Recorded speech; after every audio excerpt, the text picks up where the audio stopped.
আলহামদুলিল্লাহ, পারিবারিকভাবে কিছু ফার্মি মুরগি পালন করার জন্য নিজ হাতেই খাঁচাটা বানিয়ে ফেললাম। আসসালামু আলাইকুম। আশা করি সবাই ভালো আছেন। আল্লাহর রহমতেও আপনাদের দোয়ায় আমিও ভালো আছি। অনেকদিন হলো ইচ্ছা পারিবারিকভাবে যে ডিমের চাহিদাটা সেইটা মেটানোর জন্য আমি কিছু ফার্মি মুরগি লালন পালন করব।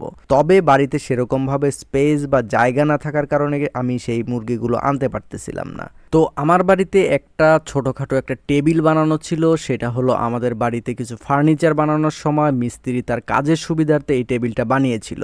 যেহেতু তার কাজগুলো শেষ হয়ে গেছে, তো চিন্তা করলাম যে সেই টেবিলটাকেই কেননা আমি একটা খাঁচায় রূপান্তরিত করি। যেহেতু আমার এই কাঠের কাজগুলো বা হাতের যে টুকটাকি কাজ আছে সেগুলো করার অনেক অভ্যাস আছে বা আমার আগ্রহ আছে, তাই চিন্তা করলাম যে এই সামান্য খাঁচা বানানোর জন্য আমি এক্সট্রাভাবে আর মিস্ত্রি না নিয়ে যতটুকু আমি সময় পারি বা আমার অভিজ্ঞতা থেকে যতটুকু পারি ততটুকু দিয়েই আমি একটু চেষ্টা করি না কেন এই খাঁচাটা বানিয়ে ফেলার। তো যেই চিন্তা ভাবনা সেই কাজ। প্রথমে যে টেবিলটা ছিল এই টেবিলের উপরে যে কাঠগুলো ছিল এই কাঠগুলো আমি উঠায় ফেলছি, কিন্তু দুঃখের বিষয় এই কাঠগুলো উঠানোর যে ভিডিও ক্যামেরার যে ফুটেজগুলো ছিল আমি অজান্তেই আমি সেই ফুটেজগুলো ডিলিট করে ফেলি। যার কারণে আমি এই কাঠগুলো যে কিভাবে উঠিয়েছি, এই কাঠগুলো উঠাইতে আমার অনেক পরিশ্রম হয়েছে, সেই ভিডিওটা আপনাদেরকে আমি দেখাইতে পারতেছি না। যেহেতু এই খাঁচার ভিতরে মুরগিগুলো থাকবে আর ফার্মি মুরগিগুলো সাধারণত বড় হইলে অনেক ওজন হয়, এই ওজনটা যেন খাঁচার ভিতরে যে নেট দেওয়া হবে এই নেটটা যাতে ভর নিতে পারে এর জন্য নিচে আমি বেশি করে পার্টিশন দিয়ে দিচ্ছি। নিচের যদি হালকা হয় সেই ক্ষেত্রে কিন্তু এই নেটগুলো ছিঁড়ে যাওয়া বা নেটগুলো লুজ হয়ে যাওয়ার সম্ভাবনা থাকে। যার কারণে আগে যে কটা টানা দেওয়া ছিল নিচে তার থেকে আরো দ্বিগুণ ভাবে আমি বাড়ায় সেই টানাগুলো দিচ্ছি, এইটা স্ট্যাবিলিটি রক্ষা করার জন্য। যাই হোক, এক এক করে আমার নিচে যে কটা টানা দেওয়ার দরকার ছিল প্রত্যেকটা টানা একদম দেওয়া কমপ্লিট। আর সেইগুলো যাতে একদম শক্তপুক্তভাবে এই কাঠের সাথে লেগে থাকে, যার কারণে এখানে আমি বেশি বেশি করে পেরাক মেরে দিচ্ছি যেন এইটা আর না লড়ে।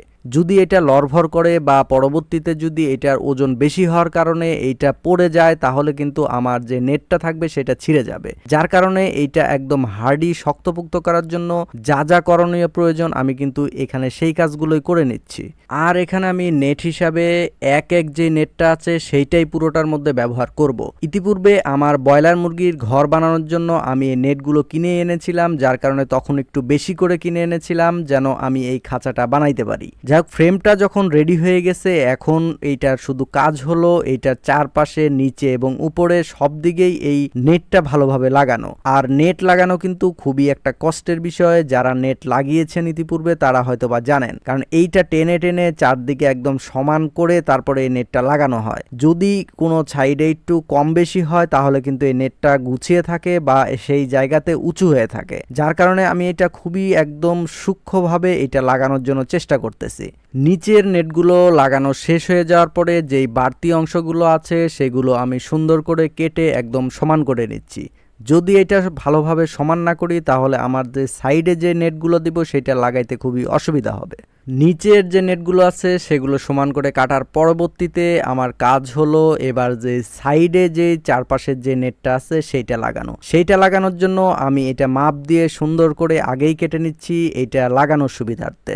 সবগুলো নেট মাপ দিয়ে কাটার পরে এখন আমি যে চার সাইডে যে বেড়াটা আছে সেইটার মধ্যে নেট লাগাচ্ছি। এবং আমি আরেকটা কথা বলে রাখি, এই নেটটা লাগানোর জন্য আমি কিন্তু একদমই ছোট ছোট যে তার পিনগুলো আছে, যে পিনগুলো পাওয়া যায় সেই পিন ব্যবহার করতেছি। আর এই পিনটা ব্যবহার করে আবার এটার মাথা একদম ভাঁজ করে দিচ্ছি যেন এই নেটটা না খুলে আসে। ফাইনালি আমার চারপাশের যে নেটগুলো ছিল উপরে নিচে যতগুলো নেট লাগানো দরকার প্রত্যেকটা নেট লাগানো শেষ এবং উপরে যে নেটটা লাগিয়েছিলাম সেটার দুই পাশে যে বাড়তি অংশগুলো আছে সেগুলোই কেটে নিচ্ছি। অবশেষে আমার তৈরি হয়ে গেল ফার্মি মুরগির জন্য সুন্দর একটি খাঁচা। যারা এতক্ষণ ধরে ধৈর্য ধরে ভিডিওটি দেখতেছেন আপনাদের প্রতি বিনীত অনুরোধ থাকবে আমার ইউটিউব চ্যানেলটি সাবস্ক্রাইব করে দিবেন এবং আমার ফেসবুক পেজটি ফলো করে দিবেন। এমন নতুন নতুন আরো ভিডিও পেতে সবাই আমার পাশে থাকবেন। দেখা হবে আবার নতুন কোনো ভিডিওতে নতুন কোনো বিষয় নিয়ে। ততক্ষণ সবাই ভালো থাকবেন, সুস্থ থাকবেন। আল্লাহ হাফেজ। আসসালামু আলাইকুম।